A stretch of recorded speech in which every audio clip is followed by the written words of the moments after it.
இதோடு அறுவடை நாளை நம் பொங்கல் விழாவாக ஒவ்வொரு ஆண்டும் நாம் சிறப்பித்துக் கொண்டிருக்கின்றோம். இறைவன் கால்நடைகள் வழியாக, நிலத்தின் வழியாக நம்ம எல்லாம் ஆசீர்வாதம் செய்திருக்கின்றார். எனவே இந்த விலங்குகள் வழியாகவும், நிலத்தின் வழியாகவும், இயற்கையின் வழியாகவும் இறைவன் நம்மை பாதுகாத்து அந்த இறைவனுக்கு இதோடு பொங்கல் விழாவாக நாம் நன்றி கூறுகின்றோம். எனவே நாம் அனைவரும் இணைந்து இறைவனுக்கு நன்றி கூறுவோம். நம் அனைவரும் சொல்ல வேண்டிய பதிலுரை, என்றென்றும் ஆண்டவரை போற்றுங்கள். ஆண்டவரின் அனைத்து செயல்களை நீங்கள் எல்லாம் ஆண்டவரை வாழ்த்துங்கள். ஆண்டவரின் ஆற்றல்களை நீங்கள் எல்லாம் ஆண்டவரை வாழ்த்துங்கள். கதிரவனே நிலவே ஆண்டவரை வாழ்த்துங்கள். பல்லவி, திமினங்களை நீர் வாழ் உயிரினங்களே நீங்கள் எல்லாம் ஆண்டவரை வாழ்த்துங்கள். வானத்து பறவைகளை நீங்கள் எல்லாம் ஆண்டவரை வாழ்த்துங்கள். பல்லவி, காட்டு விலங்குகளை, கால்நடைகளை நீங்கள் எல்லாம் ஆண்டவரை வாழ்த்துங்கள். மண்ணுலக மாதர்களை ஆண்டவரை வாழ்த்துங்கள். பல்லவி, ஜெபிப்போமாக. அனைத்தையும் இந்த உணவை தயாரித்த ஒவ்வொருவரையும் நிறைவாக ஆசீர்வதிக்கிறோம்.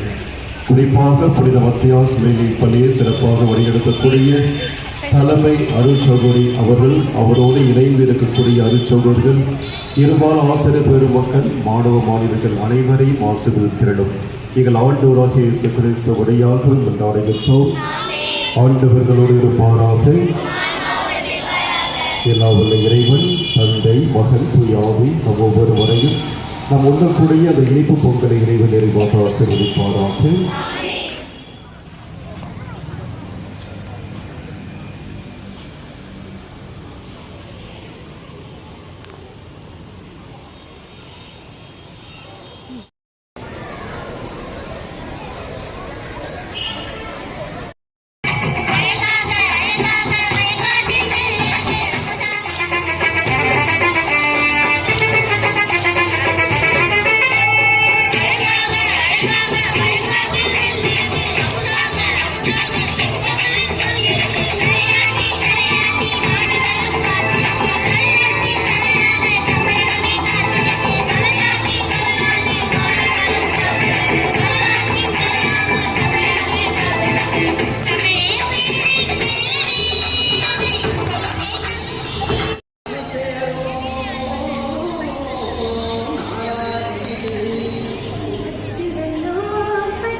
நம்ம தமிழ புகழ உலகில் நாட்டும்படி நம்ம தமிழ புகழ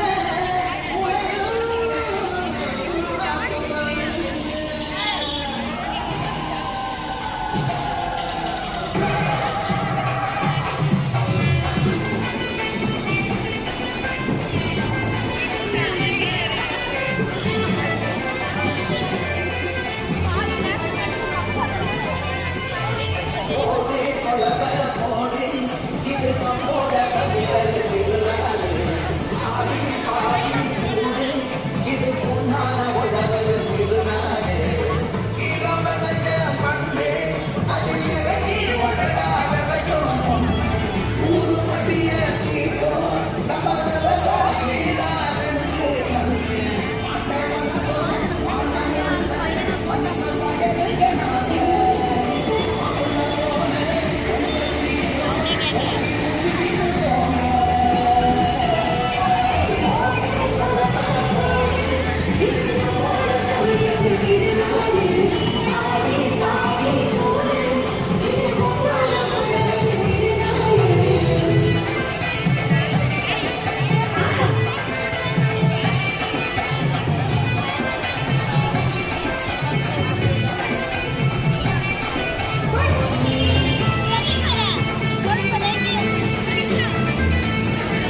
ஸ்கூலுக்கு வந்துருக்கேன்.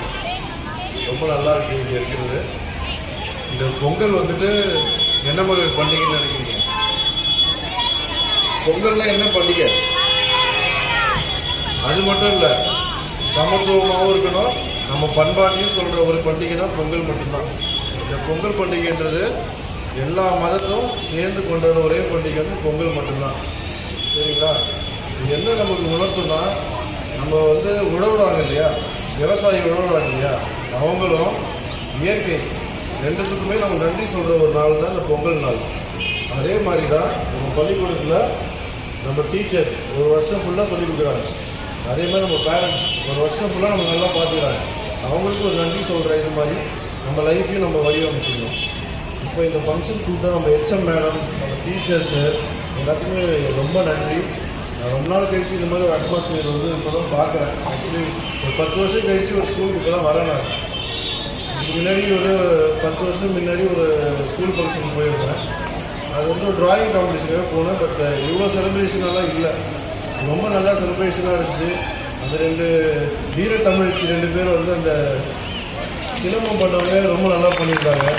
அதே மாதிரி டான்ஸும் சரி, பாட்டு பாடினவங்க எல்லாருமே ரொம்ப எக்ஸலண்ட்டாக இருந்துச்சு. நல்லா பண்ணியிருந்தீங்க. இவ்வளோ ஆர்வமும் விடாமுயற்சி இருக்கிற பள்ளி பாண்டியில் நம்ம பள்ளி மட்டும்தான் இருக்கும். இந்த பள்ளிக்கு ஒரு பெரிய இதே விடாமுயற்சியும் ஆர்வமும் படிப்புலேயும் இருக்கணும். இது மட்டும் வாழ்க்கை கிடையாது, படிப்பும் வாழ்க்கை. 5இல் விளையாடுறது 50லையும் விளையாது. இந்த படிக்கிற வயசுன்றது இந்த யங் பருவம் மட்டும்தான். இப்போ தான் பிரெயின் செல்ஸ்லாம் கொஞ்சம் ஆக்டிவாக இருக்கும், விளையாட்டுத்தன்மையும் அதிகமாக இருக்கும். நம்ம இந்த டைமில் நம்ம மைண்டை வந்து செல்ஃபோன் இந்த டைவர்ஷனில் போச்சுன்னா அந்த பிரெயின் செல்ஸ் ஒழுங்காக வளராது. அப்போ இருக்கிற டைம் என்ன ஆகும், படிப்பு நமக்கு ஒழுங்காக ஏறாது. ஸோ டைவர்ஷனையும் நம்ம கட் பண்ணிக்கணும். விளையாட்டாக இருக்கணும், படிப்பும் இருக்கணும். இதை 50% இருக்கணும். அப்படி இருந்தால் தான் லைஃப் ஃபுல்லாகவே கட்டமைக்க முடியும். இல்லைனா 50 வயசில் ரொம்ப கஷ்டப்படுவீங்க, ஏஜ் ஆக ரொம்ப கஷ்டப்படுவீங்க படிப்பு இல்லைன்னா. திருவள்ளுவர் என்ன சொல்லியிருக்காரு, 12th ஸ்டாண்டர்ட் 10th 11th நிறைய சொல்லியிருக்காரு.